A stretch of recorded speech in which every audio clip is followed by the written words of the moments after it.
to the show this week. This is George Batista, and this is Wellness Talk. I am your host and your steadfast wellness advocate.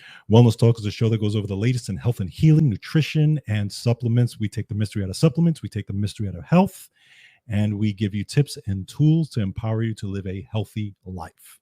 Make sure you go to georgebatista.com to check out all the articles we go over. And by the way, every single week and pretty much almost every day at this point, we're expanding that library. So just make sure that you make it your resource for all the scientific stuff and the studies that we present on this show, because there's a lot more studies and articles on there, by the way, that I can actually present on this show. So, but you know what? It's okay, because it's a great tool for you guys to check out and share. Make sure, by the way, you like, share, and subscribe wherever you're listening to this or wherever you're watching this. You can watch the show and or listen to the show on georgebatista.com or any of the other platforms. So make sure you check it out. Wellness Talk is also brought to you by Wellness Resources, which is the 35-year-old supplement company which is on the forefront of clinical nutrition since 1985. Make sure you check them out at myvitaminresource.com, because those are all the supplements that we go over on this show. And if you enter the promo code Counterparts, you will receive free shipping on any size order. So make sure that you check them out. All right. This week, we've got a lot of important information that we're going to go over this week. So first, from Wellness Resources, we're going to talk about the new dangers of glyphosate. Some of you, I'm sure a lot of you, especially if you're into health, you know exactly what glyphosate is. It's that chemical that's in Roundup and being used every single day, but many people, many different companies. But we're going to talk about some new information on the new dangers that they have found and new studies on the consequences of using lots of glyphosate, in your, whether it's your backyard or whether it's on certain kind of fruits and vegetables or that type of thing, because there's a lot of new information on it. So we're going to go over that. Then again, from Wellness Resources, we're going to go over on the 8 keys to dealing with toxicity. And it's going to be related because some of it is also, obviously people who are dealing with all different types of toxic substances, especially like the glyphosates and all other types of toxic substances. And a lot of people, one of the questions I get asked all the time is, how do I detox? What is the best way to detox? And I'm not a proponent of these big type of detox programs per se, because the human body does have the ability to detox itself. But the only thing is that you have to make sure that you give it the right raw materials and you have to do the right things in order for it to detox properly. So anyway, we're going to talk about detoxing, and as far as the 8 keys to dealing with toxicity and what are the best nutrients to use and what are the best things to do to help you detoxify naturally.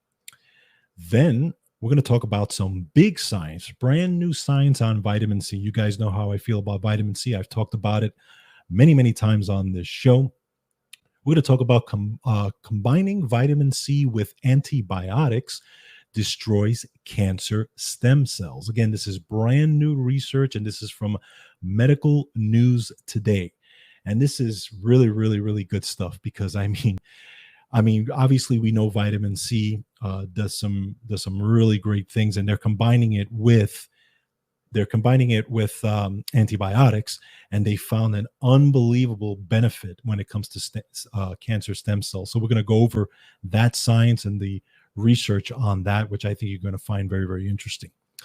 And then finally, I'm going to talk about, and I put a couple of articles on georgebatista.com, so make sure you check those out, on why Congress and the FDA are trying to limit your access to supplements. So again, they're trying it again. They've been trying it for many years.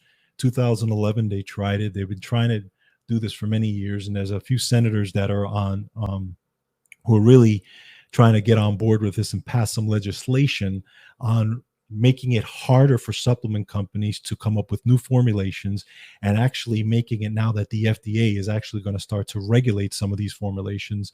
And so I'm going to talk about that. I'm going to talk about what you can do to try to stop this, because again, folks, this is going to be it's going to be a tough fight. Okay. So we have to bring everybody on board for this, because they're really trying to sneak some things into the legislation this year.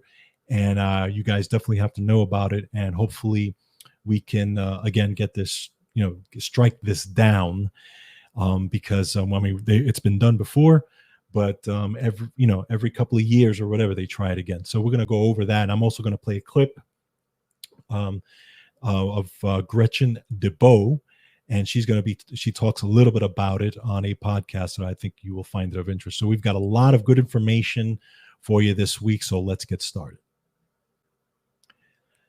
All right. First, from Wellness Resources, the new dangers of glyphosate. So let's go over some of the information here. So according to the National Report on Human Exposure to Environmental Chemicals, at least 80% of study participants ages 6 and older had glyphosate herbicide residue in their urine. And this is the CDC's latest findings, okay?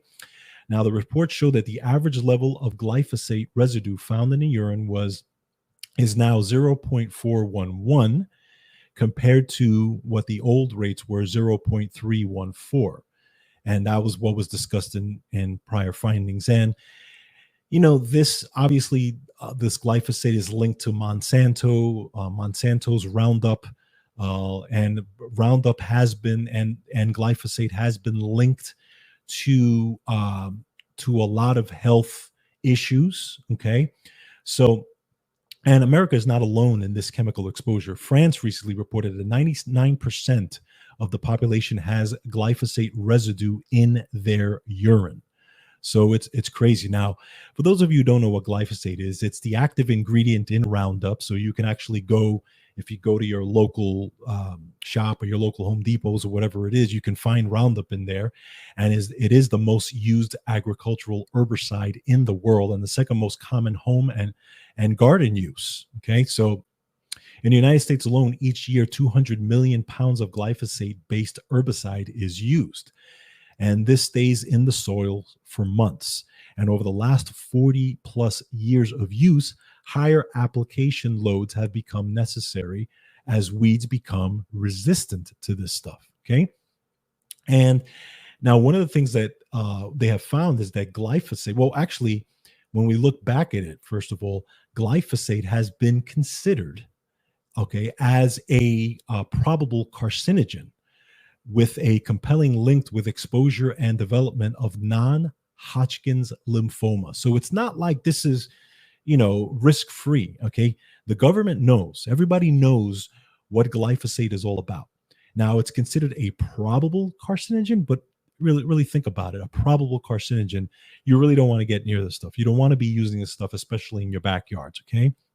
So glyphosate residue is found in plants, water, human and animal products, food products, urine, blood, and breast milk. And at least 20 countries have banned or restricted glyphosate use. Yet companies like Monsanto, Bayer, and even the EPA insist that it's safe.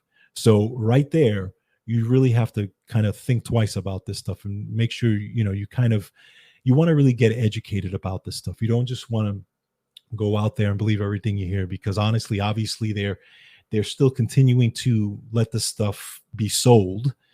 And even though, obviously there is carcinogenic ingredients in this stuff. Now, there is a process called shikimate, or some people call it shikimate, but it's the shikimate pathway.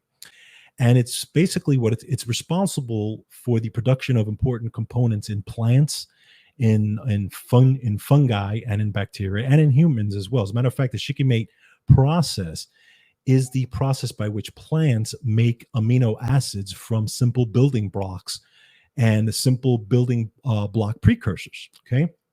And when you shikimate is actually spelled Shikimate. And glyphosate dysregulates the shikimate pathway and causes shikimate and metabolites to build up in plants, and the results is programmed cell death or apoptosis. Okay, and we've talked about that on this show. But the shikimate pathway is also used by trillions of cells in your gut. Okay, so it's also part of the human immune system. Okay, so when you look at your gut, and you know that the gut microbiome outnumbers all the cells in your human body, you know that if you're taking in, or if these carcinogens are entering your body and they're disrupting the shikimate pathway, it's actually disrupting your gut microbiome. Okay, and thereby it's disrupt this pathway, and these changes can lead to a disruption in beneficial bacteria that's in your gut, and it tips the balance to the pro-inflammatory dysfunction that your body can start to exhibit when you start getting gut dysbiosis or Candida albicans and those types of things in your in your gut, in your immune system. So now, glyphosate exposure in the environment and food chain upregulates your glutathione and superoxide dismutase antioxidant enzyme pathways. Now, this extra work increases your body's demand for antioxidants and nutrients, so the mechanisms can properly do their job. So think about it now. It's actually disrupting your antioxidant pathway. So, and obviously, it's killing off a lot of these antioxidants in your system, making your body need more antioxidant. If you're not taking those antioxidants in, what's happening? The scales are going to start tipping. You're going to start to get more pro-inflammatory signals and cytokines in your body, leading to dysregulation, which ends up leading to all different types of, issues and illnesses and things like that. Now, they've also found, and this is new science on this, that glyphosate affects the neurodevelopment changes and brain function. So this is a recent review study evaluated the impact of lifelong low-dose glyphosate exposure in mice and their gut microbiome. Animals were exposed to glyphosate-based herbicides like Roundup during pregnancy all through adulthood. The results showed impaired social behavior, increased repetitive behavior, increased mucus production, various inflammatory immune cell changes, increased intestinal permeability, and altered tight junction activity, just to name a few things that they found. Okay.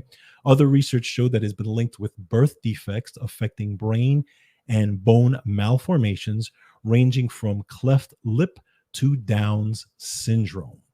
So huge stuff. And this is just with mice, right?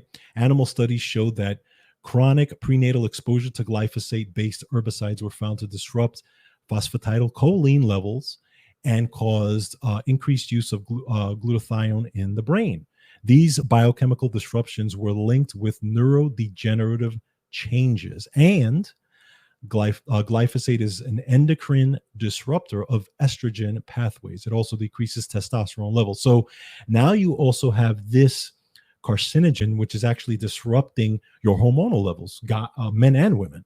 Okay, so again, things you have to think about. They have also found genetic damage when it came to cancer, all different types of cancer, whether it's colon cancer, bladder cancer, kidney cancer, lymphoma.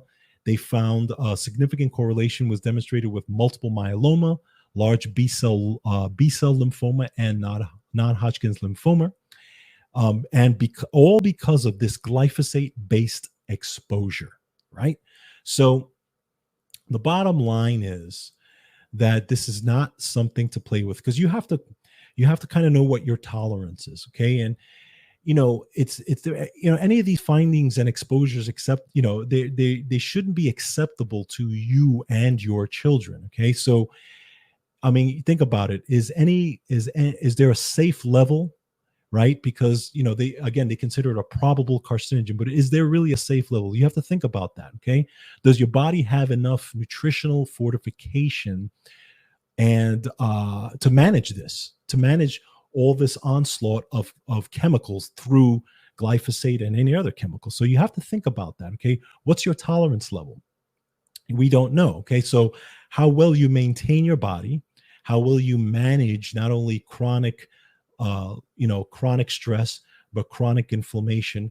What is your nutrient status, right? How much nutrition do you take in every single day? What is your gut status? Is your gut in good shape or not? Okay. How much, stress, how much sugar do you take in? How is your mitochondria? How's your liver? How's your kidneys? How's everything detoxing? You have to look at all this, because if you find that obviously you are dealing with a lot of issues and then you're exposing yourself to this type of carcinogen, okay, you're going to have to take in a lot more of the nutrients to make sure that you're fighting off the glyphosates and any of this other stuff that you may be exposed to. So just some things to think about. But this is brand new science on glyphosate and Roundup. Again, my suggestion would be to find alternate ways to deal with it. If you are looking at grass, I mean, if you have a yard and you're dealing with grass, or you're dealing with trying to, grow your gardens in your yard, there's many different alternatives, but you have to make sure look. And I'm not a gardening expert. Believe me, my wife is actually a lot better at it than I am. But I can tell you that we do not use any kind of chemicals like Roundup or anything like that when it comes to weeds. So, for our gardens or for our backyard or anything like that. So, again, just some things to think about when you are, coming across this stuff, even if you see it in the stores. Next, again, from Wellness Resources, 8 keys to dealing with toxicity. Now, so we have all these chemicals, right? These chemicals that are found in your blood, in your urine, your fat tissues, in breast milk, or we have all these things, chemicals in your personal hygiene products, right? We have chemicals in shampoos, conditioners, soaps, deodorants, teeth whiteners, hair coloring, synthetic cosmetics, feminine hygiene products. We have chemicals in plastics and all different types of things you wrap your food in. We have food additives. We have preservatives. We have chemicals in clothing and bedding and mattresses and pesticides. I mean, the list goes on and on and on. Now, you can find alternatives to a lot of these chemicals, right? But you have to know where to look, right? You have to make sure you're looking in the health food stores, because a lot of times health food stores will sell a lot of these alternatives. Again, alternative shampoos and soaps, deodorants, all this type of stuff. Okay. But, again, you have to really go out of your way to find those and use those on a regular basis, because, again, we're getting bombarded by this stuff every single day. So what can we do? What can we do to actually try to help our own body and try to deal with a lot of these toxicities? Again, the Roundups and the glyphosates and all this other stuff. So I'm going to go down this list, and I'll try to go through it pretty quickly here. So number 1, we want to make some healthy choices here. So first of all, choose organic whole foods and filtered spring water as much as possible. So support your local small family farms, and make sure you avoid, again, using glyphosate-based herbicides and chemicals and Roundup, that type of thing. Okay. Number 2, choose other methods of weed control when possible. This is what I was just talking about in the previous segment. Number 3, choose your personal care items to natural products, okay? Or change your personal care items to natural products. So again, go to the health food stores and read those labels. See, look for the more natural products if you can. See what's in them. If it's a huge long list of stuff you can't pronounce, don't even use it. But again, this is what we can to limit exposure. Obviously, we live in planet Earth. We're not going to limit our exposure 100%, because it's just impossible. Because walking outside, right, and getting hit with free radicals as you walk throughout the day is just impossible to do anything about that. So what we can do is there are things that we can control. We can control our nutritional status, and we can control the things that we take in and use on a regular basis. And this is what we're talking about. Okay. So number 4, change your bedding and mattresses to natural materials like organic cotton, wool, linen, and natural latex. Number 5, consider a medical grade air purifier for your bedroom and or whole house to help reduce indoor air pollution and total body burden from other toxin sources. And this is one of the things I talked about in the last podcast when it came to allergies. I did a whole show on allergens and what you can do to help lessen your allergies, like I did. And that was one of the suggestions that I made. So if anybody's interested in that, make sure you refer to that podcast.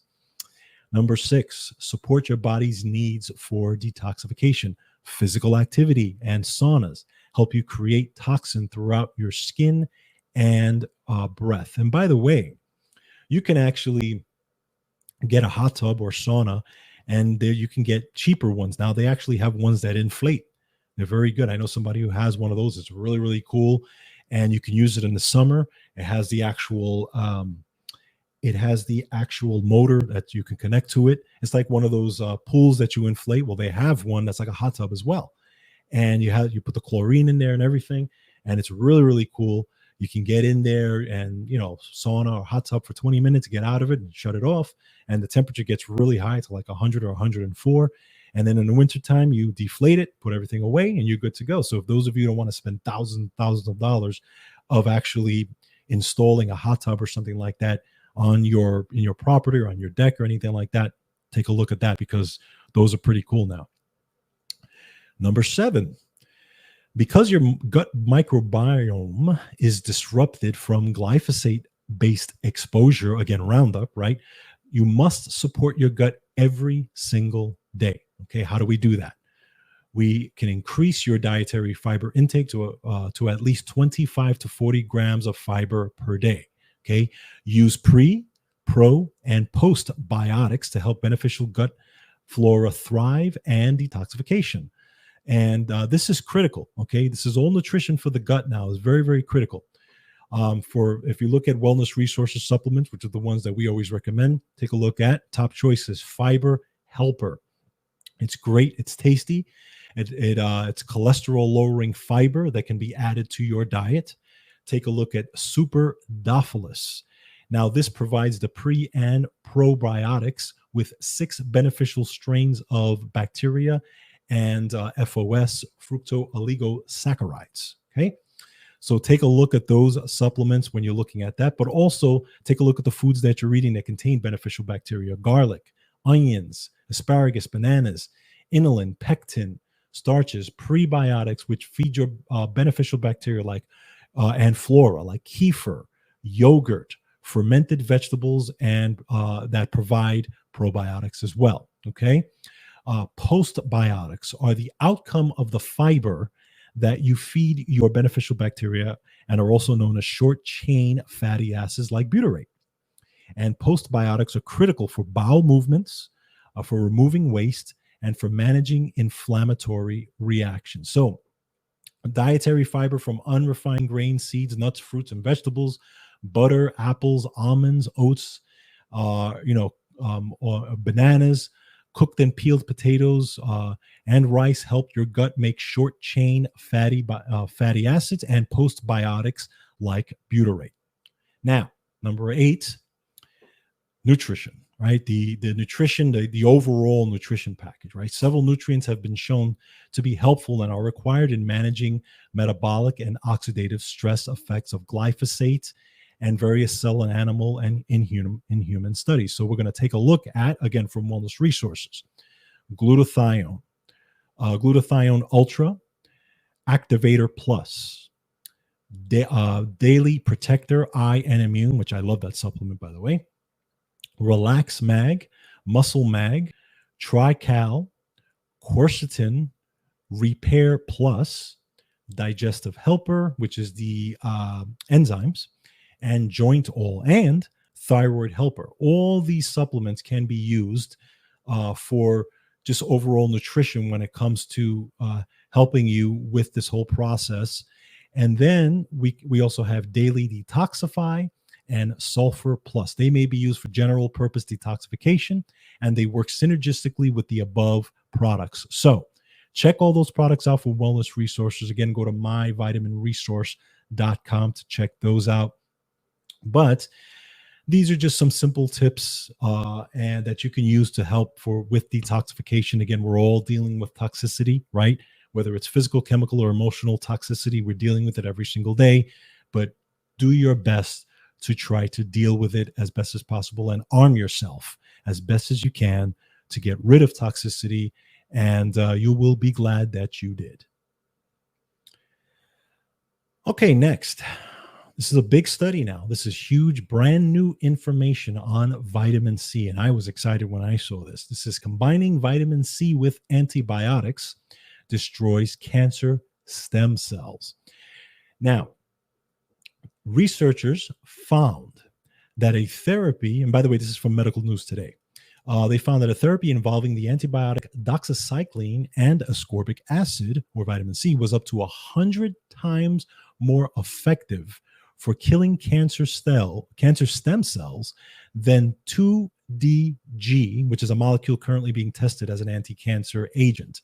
Now, just so you guys know, 2DG, 2-deoxy-D-glucose, enhances the effect of chemotherapy against cancer cell lines in vitro and in vivo. So basically, in people and also in test tubes and different things like that. So what they found was that the combination of vitamin C and doxycycline actually had a huge effect on stem cells. Now let's talk a little bit about stem cells, for example, because stem cells, when people undergo chemotherapy, okay, one of the things that tends to get left behind are cancer stem cells.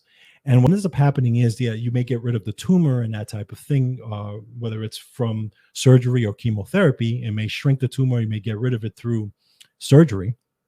But what ends up happening is, a lot of times cancer stem cells stay there and can reactivate later on. And this is one of the big reasons why people get a reoccurrence of all different types of cancer, because the stem cells have not been eradicated. Okay. And stem cells are cells that have the ability to reproduce and transform into other types of cells. The studies have suggested that some cancer cells act in a similar way to stem cells. And again, they start reproducing and they can actually grow new tumors down the line, especially if they start to get a blood supply again. Now, here's what's interesting. So to reach their results, the researchers administered doxycycline, an antibiotic used to treat acne and pneumonia and other infections, to the cancer stem cells in increasing doses over 3 months. The team explains that the antibiotic, and this is why they use the antibiotic, it induces a metabolic flexibility, meaning that it inhibits the cell's ability to switch fuel sources as a means of survival. So we know that cancer or tumors always has to have a source, right? In order for them to live, they have to establish the source, and they tend to feed on sugar, okay? And they have the supply. One of the biggest things is they feed on sugar, but they also feed on iron, okay? But sugar is one of their big ones, right? And as a result, the cells are left with just a glucose source of energy. So what happens is, these antibiotics actually were able to stop the cells from looking for an alternative source of fuel. Okay, so they were only left with the glucose source of energy.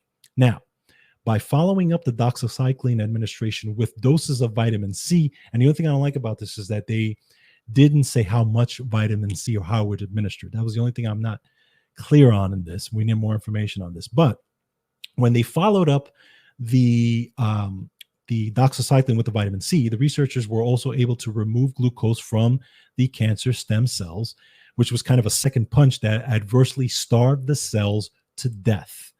So the doxycycline stopped the cancer cells from looking for an alternative source.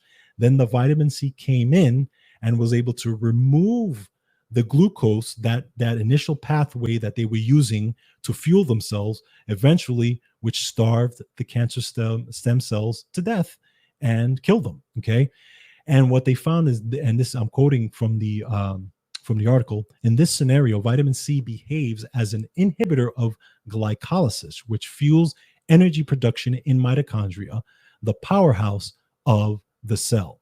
Okay. And this is what they say. This is what blew me away. This new therapy was almost 100 times more effective than the 2G therapy that the previous research was finding. Okay. So the vitamin C alone was 10 times more effective than for killing the stem cells. But once they added the vitamin C and the doxycycline, it went up to 100 times more effective. Unbelievable. Now, I'm not a big proponent of doxycycline. I'm not a big proponent of antibiotics by no means, because they do kill your gut bacteria. So, but obviously, if you're dealing with something like cancer and you're using this two-pronged approach, this is absolutely fantastic. This is amazing information. So I just thought this was very, very interesting. Brand new research on vitamin C, but it shows you how powerful vitamin C is. Vitamin C is extremely powerful. Of course, nobody in the mainstream talks about it. Whether you're taking it orally, whether you're taking it by IV, however you're taking it, it is a powerful antioxidant. It is one of the most powerful antioxidants you will find on this planet, period. It is just amazing. I use it every single day. And I recommend people using it every day to strengthen your immune system. It just does some amazing things. So I am a big proponent of vitamin C. So just some great research on this. I thought you guys would find this very interesting. And yeah, so I definitely want to see some more research on stuff like this. All right. And finally, from this, I put a couple of articles on georgebatista.com. You can take a look at it. And one is called Drug Industry is Trying to Use Congress to Take Over Supplements. And folks, this is very troubling. I mean, they've been trying to do this for a long time. Senator Dick Durbin, or Richard Durbin, is the sponsor of a new regulatory proposal, which is called the Dietary Supplement Listing Act of 2022. And under the new legislation, nutritional, food-based, and herbal supplements would be required to undergo the same pre-market approval process as drugs, limiting access and driving up the cost of some of these most basic nutrients and superfoods. Now, you know what? They've been trying to do this for so long. It's been such an issue, and there's been constant fights back and forth. And the alternative industries and the lawyers in the alternative industries and the supplement companies have gotten together and have stopped this many, many times. Now, if you look back in history, you know, we've had the Shea Act, right? 1994 was when they passed the Shea Act. And obviously, a lot of the pharmaceuticals and the FDAs were not happy about this act because they were trying to regulate supplements as pharmacological drugs at that time. And when they passed the Shea Act, basically they stopped that. Now in Europe, a different thing happened. And I'm going to play a clip from Gretchen DeBow. She was on a podcast talking about it because she was one of the just so you know, she is the executive and legal director of the Alliance for Natural Health. And she is one of the attorneys that has been on the forefront of this fight against the FDA and the pharmaceuticals. And she's been one of those that has been in the trenches, actually, squashing a lot of these proposals that have come up, especially since 2011. Okay, because Richard Durbin tried this in 2011 as well, and there was such a huge, massive, campaign against it that they had to knock it down. There was all the supplement companies got together and people got together and they all wrote their senators and congressmen and they said, we do not want this to pass. And it was struck down. But again, they try it every couple of years. They try to sneak something into the new legislation. Okay. And they're trying it again. Okay. So I'm going to play you a quick clip from Gretchen DeBow, and she talks a little bit about it. And she compares the United States versus what happened in Europe. And again, she's on the forefront of this fight against this. So let's just play a clip from her. It's a 2-minute clip so you can check out exactly what is going on.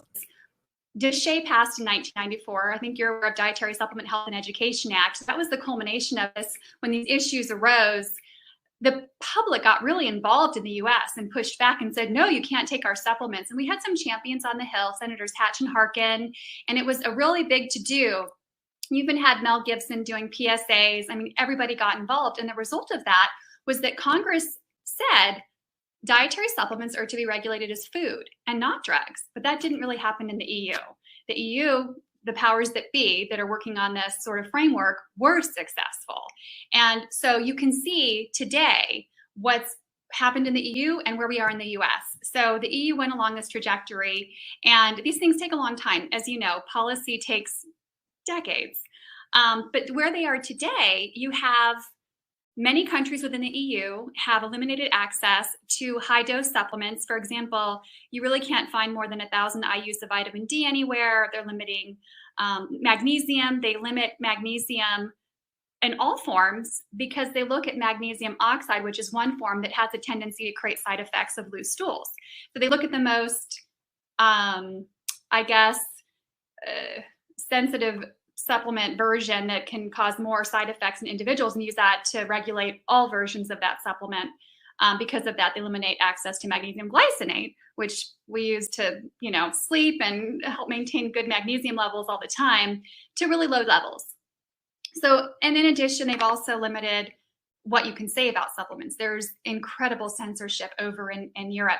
And this is a continuing process. They're not done, but we can see what's happening in many different countries within the EU.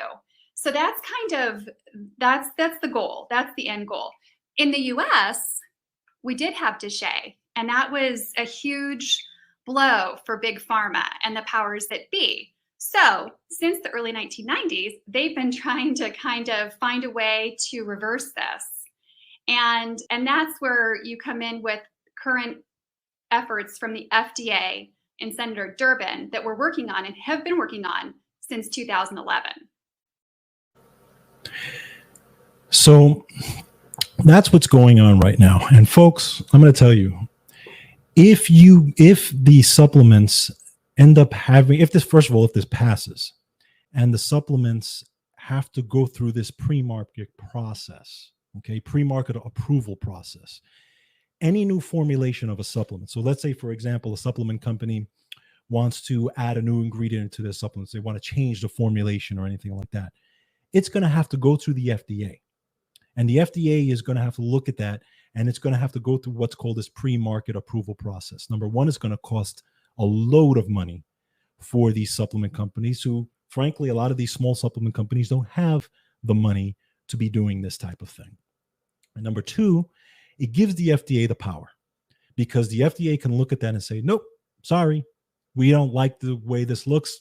Nope. And say no. And they have the power to say yes and no to whatever they want. Okay. And do you think it's going to stop there?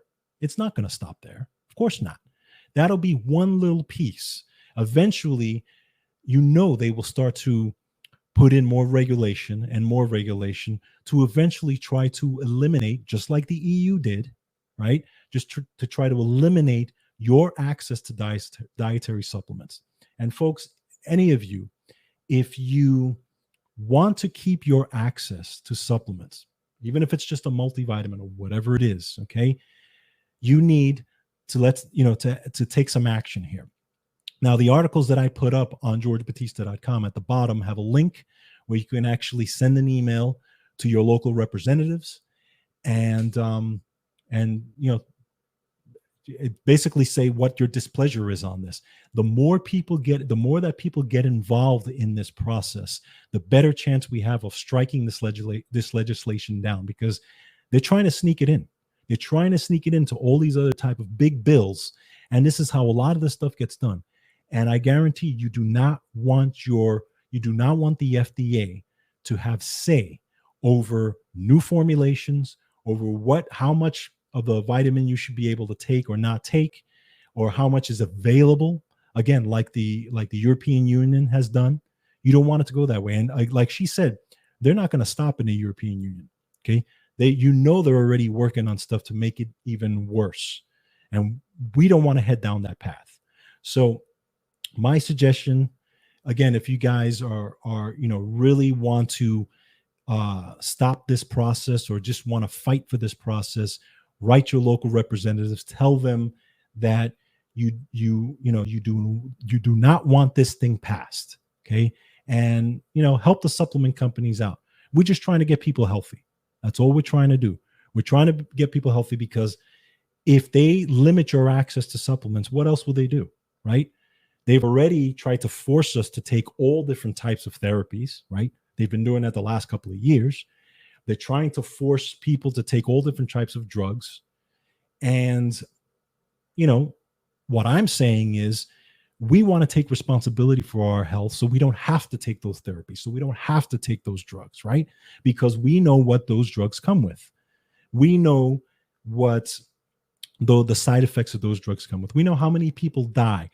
Over 100,000 people each year die taking pharmaceuticals taking pharmaceuticals the right way, responsibly, taking pharmaceuticals as prescribed. That's not counting medical errors. That's not counting, the wrong prescription to the wrong person and that type of thing. Okay. Then you're going well over 200, 250,000 and more. Okay. So, we know that supplement companies, listen, there are supplement companies out there. There are there are kind of snake oil salesmen out there. There are companies, small companies that are, that are trying to promote things they shouldn't be promoting and making claims and stuff like that. We're not talking about those folks. Those folks should be either put out of business or regulated. We're talking about the supplements companies that do the right thing. We're talking about supplement companies that make sure that their manufacturing processes are right. They list every single thing that's in there. They make sure that their quantities are scientifically studied in their studies, clinically studied, and they make sure that they're transparent in their ingredients.